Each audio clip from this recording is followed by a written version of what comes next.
My name is Dr. Catherine Quinlan. I'm assistant professor in science education in the Department of Curriculum and Instruction.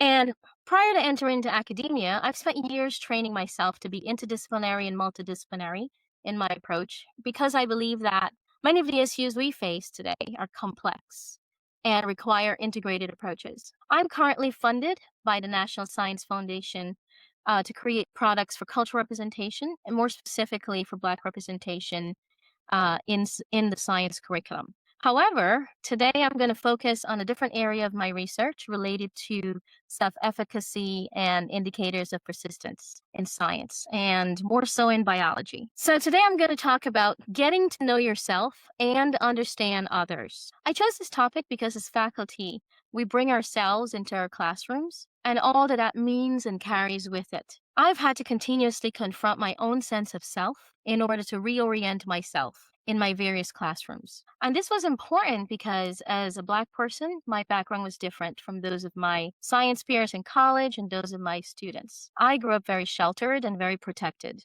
and did not grow up in an environment where I continuously felt the call to prove myself because I was Black or because I am Black. As a result, my interactions and my reactions were salient to me as much as my experiences were internal. I was not conditioned to either internally accept or respond or react in a certain way. So as I've sought to continuously adapt to my own classroom, I've come to see that we can use our identity to connect or disconnect with others. And this usually determines whether or not others feel like they belong or they don't belong. And so before I delve into this talk and share different kinds of data that I think relate to identity, I want to ask a few reflective questions. Where do you have you felt like you belonged? And where have you felt like you didn't belong? I'll never forget the day I decided not to major in chemistry. I remember where I was. I remember how I felt. I was walking out of chemistry building.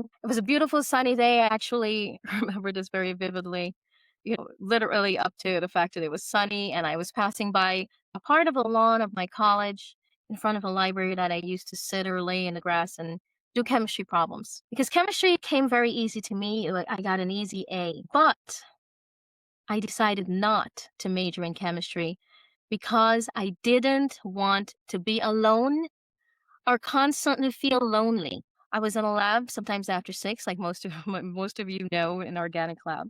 But I don't remember ever speaking to anyone. My biology experience, I have to say, so most of you are in biology, was worse. I decided to major in English while fulfilling all of the pre-med requirements because I told myself that this is my weaker subject. In hindsight, I think it was because I would hoped I would feel like more like I belonged. My mom was an English teacher and a writer. And in college, I remember that the only English course I remember was Writers of the Anglophone Caribbean. And coincidentally, I think Professor Kasanoff might be the only professor I remember by name other than my advisor. Belonging is very challenging for people of color, especially for Blacks. And unfortunately, I believe that being in science or STEM in general only deepens that pain and sense of not belonging and lonely experience. In addition, there is an identity that is attached to being a STEM major. In your case, in the biological science, it's an identity created by the field. In science education, we talk about science identity. And many of the studies have shown that it's especially challenging for African Americans and Native Americans, American students, to identify as scientists, even if they have high self-efficacy.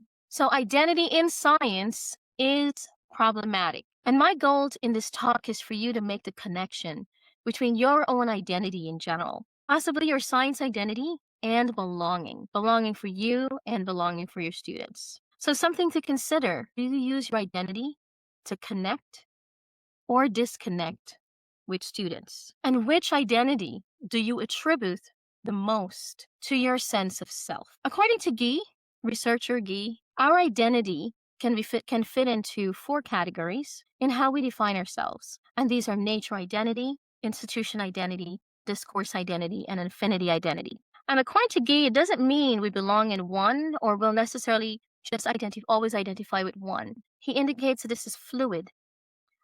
These categories are fluid. We can move back and forth in different amounts. So I'm going to touch on just one or two, more or less two actually, but not get as much depth because of time. But consider, which do you most identify with your source of power? Your nature identity, according to B, is who you are, the kind of person you are, and your nature is your source of your power and not society in his research. In other words, you are smart and intelligent. It's who you are, and others recognize that in you because you've accomplished XYZ and gained what you need to be recognized as smart. But where do our perceptions about our nature come from?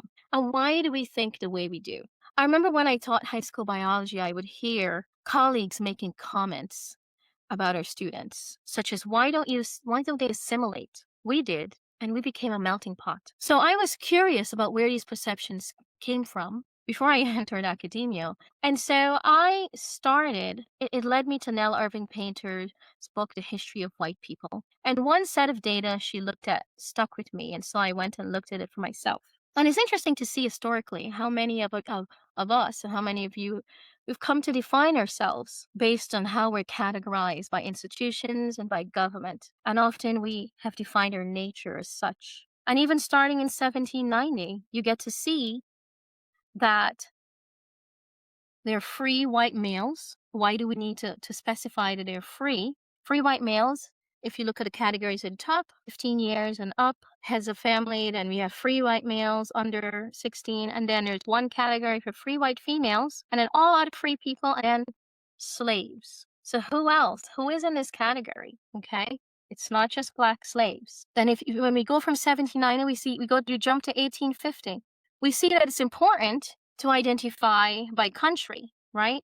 And some groups from these countries were known for something negative, right? They were shamed for something negative, and there were big prejudices against those who did not speak English. Of course, I always ask different questions.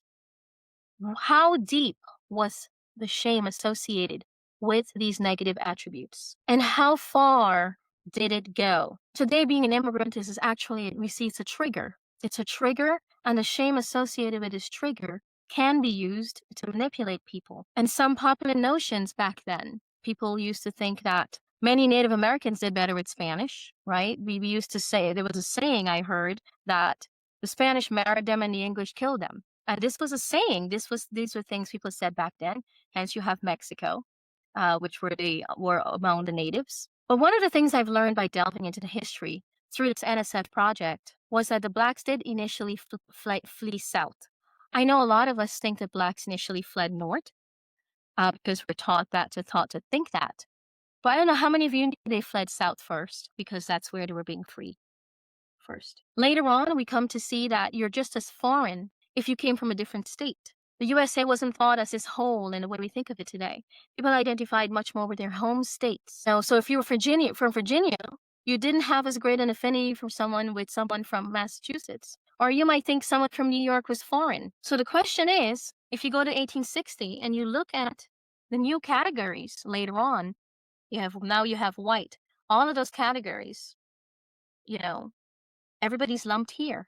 You have free colored, and then you have slave over here on the right side, black and mulatto. So if we were all a melting pot, these categories would have to go away, wouldn't they? We don't see images like this anymore. We don't really talk about this, whites who were slaves or indentured servants. And so the question always remains, how deep is the shame and how many triggers does this have? Sometimes we view others to be smart just because they are white, or not smart just because they're not white. And these ideas are deeply ingrained, and many of us don't know where it came from. But a great deal of research has been done in science education to describe attributes, especially attributes we've used to define blacks and whites. So some questions to consider. What are attributes you use or have used or used to use to define blacks? What are some attributes you've used or have used to define whites that are inherent to you? For many of us, the last couple of years has been a wake-up call and somewhat discouraging.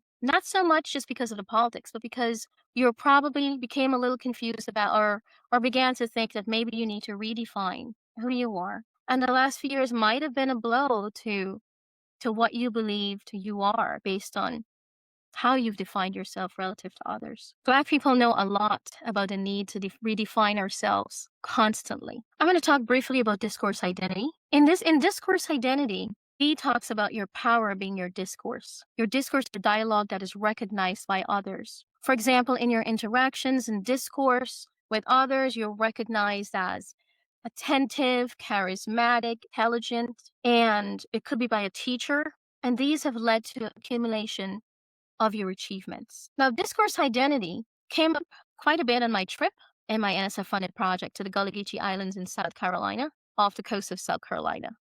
One of the things that came up was they were ridiculed constantly for the way they talked. And we see some of this portrayed in some of the movies we see. But today, and it hasn't been that many years ago, just I would say about less than 10 actually.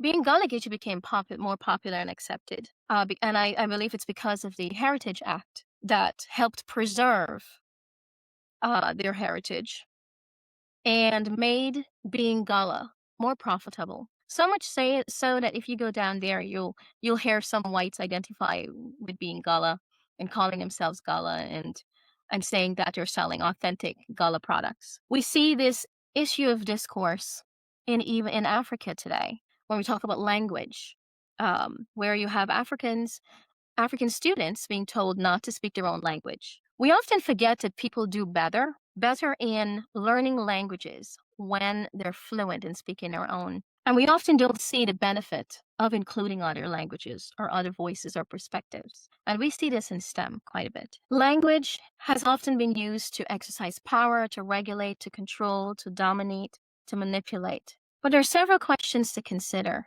especially when it comes to your own science classroom. How much do you feel you would need to adapt, to engage in an exchange of ideas with someone who is not like you? How interesting are their ideas to you? It's especially difficult when people talk about things that you're absolutely not interested in. But you need to keep in mind that with a disconnect, your students are just as interested in your ideas as you are in theirs. And again, to what extent does your identity help you to connect or disconnect? Is part of your identity simply not to be as interested in anyone else's identity? Is part of agency simply to be absorbed, self-absorbed? And what forms would connecting take for you? I always picture myself standing at my chemistry professor's doorway and looking at him, and him looking at me. It was just awkward and strange. I honestly don't remember why I went to see him. I got A's in all his courses. And I honestly don't remember if it was the first semester or second semester or when I was about to declare. But perhaps I'm just remembering how coming to see him made me feel. But the message was clear when I left that office, whether it was 17 or 18 years old. I probably was 18. I didn't belong. In hindsight, it was the best decision I made for myself to feel like I belong, especially when I hear about challenges that others have.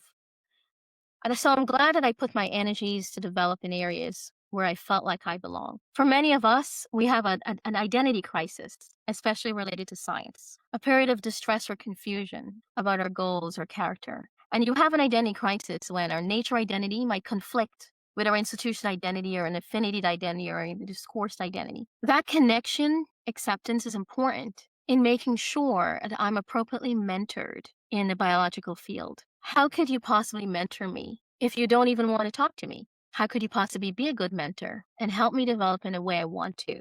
Not only in the way you want to, if you're not interested in what I have to say. How could I possibly be a part of a scientific community of practice if I'm sitting across the table from someone who doesn't want to hear me? And so these are feelings I've had and I think about when I think about these awkward interactions. I sometimes even ask, if it was a black guy, would it have been easier to talk to him? I don't know. Maybe not.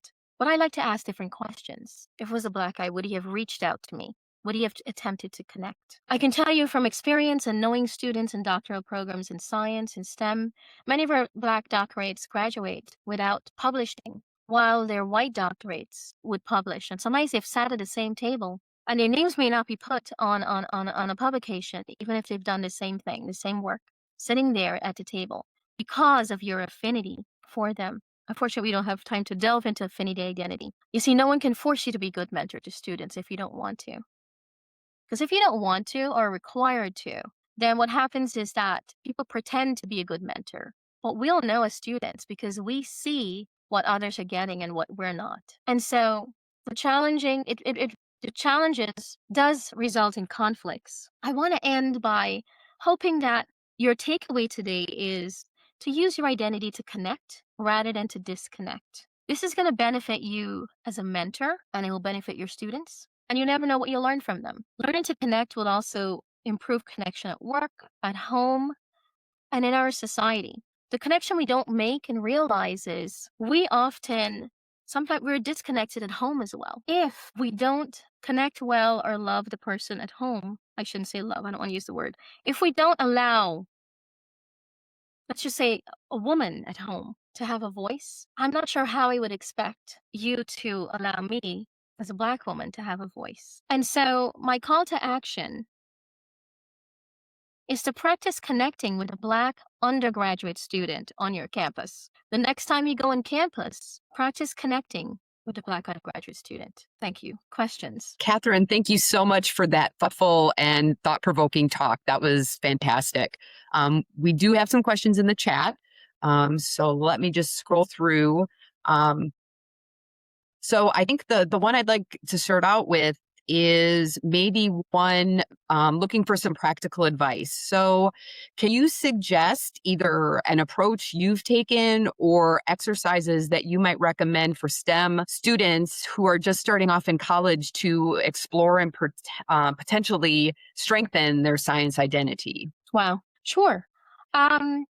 So one of the most helpful approaches, I'm working in a U.S. Department of Ed funded project, and in this project, because we've hired mentors, student mentors, to work with students, and we've done other strategies. For example, I gave lectures and activities and learning strategies, but it's amazing to see the impact of peer mentoring because students feel much more comfortable asking each other questions that they wouldn't want to ask a professor.